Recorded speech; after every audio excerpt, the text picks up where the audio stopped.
ഞങ്ങളുടെ third day ആണ്. Third day കഴിഞ്ഞ ദിവസം ഡോളിലായിരുന്നു താമസം. അത് കഴിഞ്ഞിപ്പോൾ ഡോളിൽ നിന്ന് കോട്ട, രാജസ്ഥാനിലെ കോട്ടയിലോട്ട് പോകാം. ഇന്നലെ വൈകിട്ടൊന്നും വീഡിയോ എടുക്കാനുള്ള ഒരു മാനസികാവസ്ഥയൊന്നുമല്ല. ഡോള് ഭയങ്കര കൊച്ചൊരു സ്ഥലമാണ്. ഹോട്ടലിൽ വലിയ പാടുമായിട്ട് ലോഡ്ജിൽ രാത്രി എടുക്കുമായിരുന്നു. ഭയങ്കര കൊച്ചൊരു സ്ഥലമാണ്. കാരണം എന്താണെന്ന് വെച്ചാൽ നമ്മൾ സോലാപ്പൂർ വിട്ടിട്ട് പിന്നെ നമുക്ക് നല്ലൊരു ഹോട്ടൽസ് ഒന്നും ഇല്ല. പിന്നെ ഡോള് വരെ വരണം. എന്തെങ്കിലും ഡോളൊരു ചെറിയ കൊച്ചു ടൗണാണ്. ഡോള് വിട്ട് ഇനി അടുത്തതും കോട്ടയാണ്. അത് കോട്ട വരെയും ജില്ലയിലൊന്നുമില്ല.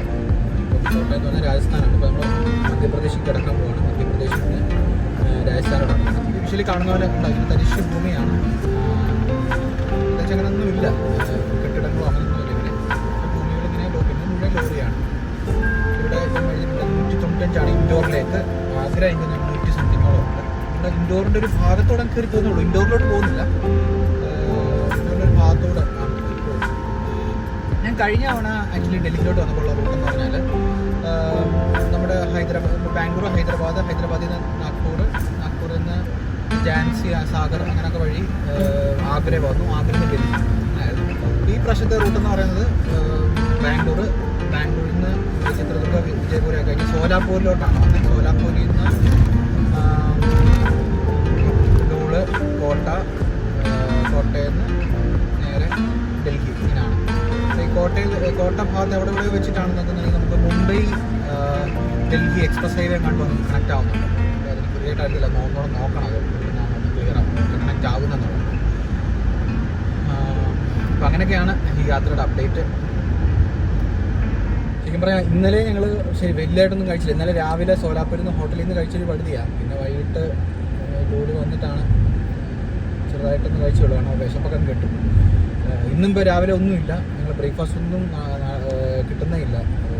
ഇപ്പം നല്ല കടകളൊന്നുമില്ല. അപ്പോൾ ഞങ്ങളുടെ കയ്യിലുള്ള എന്താണ് കപ്പയുപ്പേരിയും കപ്പ് കേക്കൊക്കെ ആയിട്ട് ഇങ്ങനെ ഞങ്ങളുടെ ബ്രേക്ക്ഫാസ്റ്റ് പഴം ഇതൊക്കെയാണ് ഞങ്ങളുടെ ബ്രേക്ക്ഫാസ്റ്റ്. മുമ്പേ പറഞ്ഞൊരു തിരുത്തുണ്ട്. ഞങ്ങൾ 4ാമത്തെ ദിവസമായി. സത്യം പറയാൻ ബോധം വെക്കണമെന്നില്ല. എത്ര ദിവസമായിട്ട് ഇറങ്ങിയിട്ട് 4ാമത്തെ ദിവസമാണ് ഇന്ന് ഞങ്ങൾ യാത്ര ചെയ്യുന്നത്. ഇപ്പം 5ാം ദിവസം ഞങ്ങളുടെ എത്തുവാണ്. ആ രീതിയിലാണ് മുമ്പേ 3 ദിവസം, 3ാമത്തെ ദിവസം, 4ാമത്തെ ദിവസമാണ്. 5ാമത്തെ ദിവസം ഡൽഹിയിൽ വൈകുന്നേരം എത്തുന്ന രീതിയിലേക്കാണ് ഞങ്ങളുടെ പ്ലാൻ ചെയ്തത്. ഇപ്പം ഞങ്ങളുടെ യാത്ര ആക്ച്വലി തിരിച്ചിട്ട് ഏകദേശം ഒരു 1833 കിലോമീറ്ററായി. അപ്പോൾ അതിനെനിക്ക് കിട്ടിയ മൈലേജ് 16.2 അപ്പോൾ അതൊരു നല്ലൊരു ഡീസൻറ്റ് എമൗണ്ട് ഓഫ് മൈലേജ് എനിക്ക് കിട്ടുന്നുണ്ട്. സ്പീഡിൽ പോകുമ്പോഴൊക്കെ മാക്സിമം ബാറ്ററിയോടെ സപ്പോർട്ട് ചെയ്യുന്നുണ്ട്. ഒരു 120 ഒക്കെ പോകുമ്പോഴൊക്കെ ബാറ്ററി സപ്പോർട്ടിങ് വരുന്നുണ്ട്. ഇപ്പോൾ നിങ്ങൾക്ക് കാണാം, ബാറ്ററിയോട് ഉൾപ്പെടെയാണ് സപ്പോർട്ട് ചെയ്തുകൊണ്ടിരിക്കുന്നത്. അങ്ങനെ ഞങ്ങളുടെ 5ാമത്തെ സംസ്ഥാനം കയറുകയാണ്. മധ്യപ്രദേശ്. മഹാരാഷ്ട്രയിൽ നിന്ന് മധ്യപ്രദേശിലോട്ട് കയറുകയാണ്.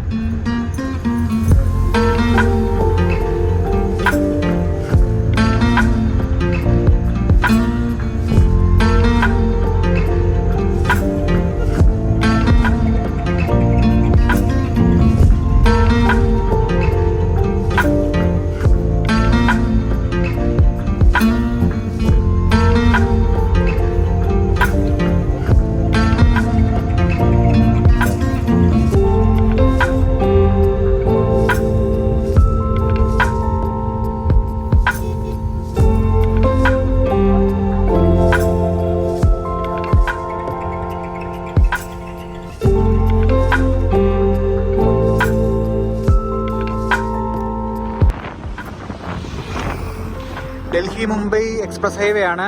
എക്സ്പ്രസ് ഹൈവേ 4 ആണ്. ഇനിയിപ്പോൾ ഇവിടുന്ന് തിരിയുവാണ്, എക്സ്പ്രസ്സിലോട്ട് തിരിയുവാണ്. അതായത് വഡോദര, മുംബൈ, വഡോദര, ഡൽഹിയൊക്കെ ബന്ധിപ്പിക്കുന്നൊരു എക്സ്പ്രസ് ഹൈവേ ആണ്.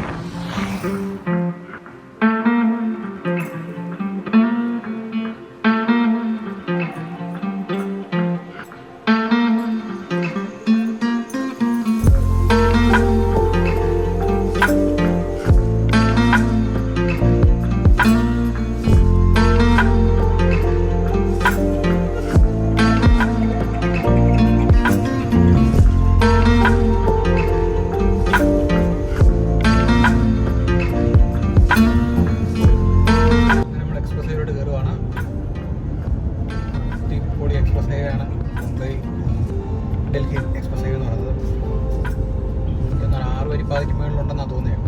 6 വരിപ്പാതയോ അല്ല 8 വരിപ്പാതയാണെന്ന് തോന്നുന്നു.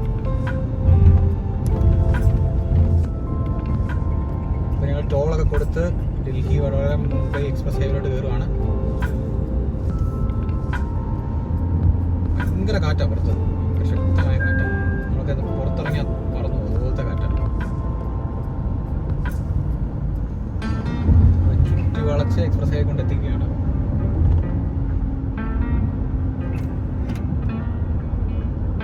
യെസ്, നമ്മൾ എക്സ്പ്രസ് ഹൈവേ കയറിയിരിക്കുകയാണ്.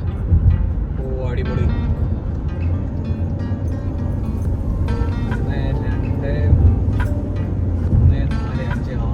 6 വരി പാതയാണ്. എൻ്റെ അമ്മോ. അങ്ങനെ നമ്മുടെ വണ്ടി അഡാസ് ഫീച്ചറിൽ തന്നെ മൂവ് ആയിക്കൊണ്ടിരിക്കുകയാണ്. ഞാൻ സ്റ്റിയറിംഗ് കൺട്രോൾ ചെയ്യുന്നില്ല, തന്നെയാണ് വണ്ടി കൺട്രോൾ ചെയ്യുന്നത്. ഞാൻ കാണാം സ്റ്റിയറിംഗ് തിരിയുന്നതും.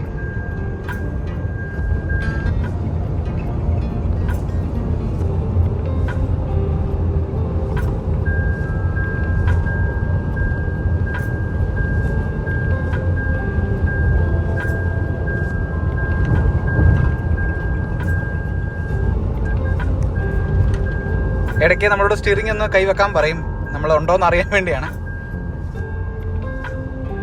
ബാക്കിയെല്ലാം വണ്ടി തന്നെയാണ് ടേക്ക് കെയർ ചെയ്യുന്നത്. മുന്നിൽ നമ്മൾ എത്ര വണ്ടി എന്നുള്ളത് ഡിസ്റ്റൻസ് നമുക്ക് കൊടുത്തിട്ടുണ്ട്. ഇപ്പം ഞാനിപ്പം ഒരു കാറിൻ്റെ മുന്നിൽ നിർത്തണമെന്നാണ് പറയുന്നത്. ഇപ്പോഴും പറയുന്നുണ്ട് സ്റ്റിയറിംഗ് കൈവെക്കണം. ജസ്റ്റ് സ്റ്റിയറിംഗിലും ജസ്റ്റ് ഒന്ന് കൈവച്ചാൽ മാത്രം മതി. നമ്മൾ അൺഅവൈലബിൾ അല്ലെന്നൊന്ന് മനസ്സിലാക്കണം. അല്ലെങ്കിൽ നമ്മൾ ഉറങ്ങിപ്പോയി അങ്ങനെയൊക്കെ ആയിരിക്കും വണ്ടി മനസ്സിലാക്കുക. അതാണ് ഇടയ്ക്ക് അതൊരു മെസ്സേജ് വരും. പക്ഷേ അഡാസ് ഞാൻ മാക്സിമം യൂസ് ചെയ്യുന്നുണ്ട്. ഈ റോഡിൽ ലീഗൽ സ്പീഡ് എന്ന് പറഞ്ഞാൽ 120 ആണ്. അപ്പോൾ ഞാൻ 120 സെറ്റ് ചെയ്തിരിക്കുന്ന അഡാപ്റ്റീവ് ക്രൂസ് കൺട്രോൾ. ഇപ്പോൾ അഡാപ്റ്റീവ് ക്രൂസ് കൺട്രോൾ വളരെ എളുപ്പത്തിൽ മനസ്സിലാക്കുന്ന കാര്യം, ഫ്രണ്ടിൽ പോകുന്ന വണ്ടിയുടെ സ്പീഡിനനുസരിച്ചായിരിക്കും നമ്മുടെ വണ്ടി സ്പീഡ് നിയന്ത്രിക്കുകയൊക്കെ ചെയ്യുന്നത്. ഇപ്പം വണ്ടി ഒന്നും ഇല്ലാത്തതുകൊണ്ടാണ് നമ്മൾ സെറ്റ് ചെയ്തിരിക്കുന്ന 120 തന്നെ പോകുന്നത്. ഫ്രണ്ടിലൊരു വണ്ടി വല്ലതും വന്നു കഴിഞ്ഞാൽ ആ വണ്ടി ഇടിക്കാതിരിക്കാൻ വേണ്ടി നമ്മുടെ കാർ ഓട്ടോമാറ്റിക്കായിട്ട് ബ്രേക്ക് അപ്ലൈ ചെയ്ത് ആ വണ്ടിയുടെ സ്പീഡിനനുസരിച്ച് ഇതിൻ്റെ ലിമിറ്റ് ചെയ്ത് നിർത്തും. അതല്ല വണ്ടി ശക്തമായിട്ട് ഫ്രണ്ടിൽ പോകുന്ന വണ്ടി ബ്രേക്ക് അമർത്തുവാണെങ്കിൽ ഈ വണ്ടിയും കറക്റ്റായിട്ട് ബ്രേക്ക് ചെയ്ത് ആ വണ്ടി ഇടിക്കാത്ത രീതിയിൽ നിർത്തും. അതാണ് അഡാപ്റ്റീവ് ക്രൂസ് കൺട്രോൾ എന്ന് പറയുന്നത്. അതിനുവേണ്ടി ഒരു റഡാറും ക്യാമറയൊക്കെ ഉപയോഗിച്ചാണ് ഇതിനകത്ത് ഉപയോഗിക്കുന്നത്. ഇപ്പം നമ്മുടെ കാർ ZXO ആണ്. അപ്പം ZXOയുടെ ഒരു മെയിൻ ഫീച്ചറാണ് ഈ അഡാസ് ഫീച്ചർ എന്ന് പറയുന്നത്. അപ്പം ഞാൻ മാക്സിമം ഈ ഒരു ഫീച്ചർ ഞാൻ യൂസ് ചെയ്യുന്നുണ്ട്. കാരണം എല്ലാവരും പറയും ഇന്ത്യയിൽ എന്തിനാണ് യൂസ്, അങ്ങനല്ല. പിന്നെ നിങ്ങൾ കാണുന്ന പോലെ തന്നെ ഡ്രൈവർലെസ് ആയിട്ടാണ് ഇപ്പോൾ വണ്ടി പോയിക്കൊണ്ടിരിക്കുന്നത്.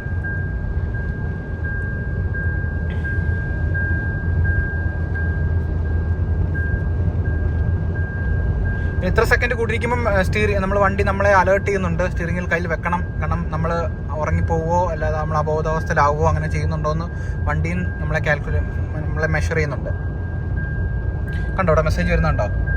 അപ്പോൾ നമ്മൾ ജസ്റ്റ് സ്റ്റിയറിംഗ് ജസ്റ്റ് ഒന്ന് കൈ ഒന്ന് ടാപ്പ് ചെയ്യും, ഇത്രേ ഉള്ളൂ. ആ മെസ്സേജ് പോയി.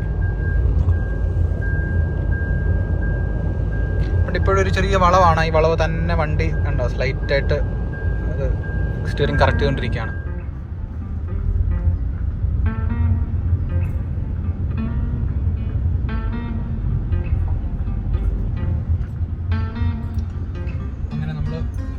അടുത്ത സംസ്ഥാനത്തേക്ക് വരുവാണ്,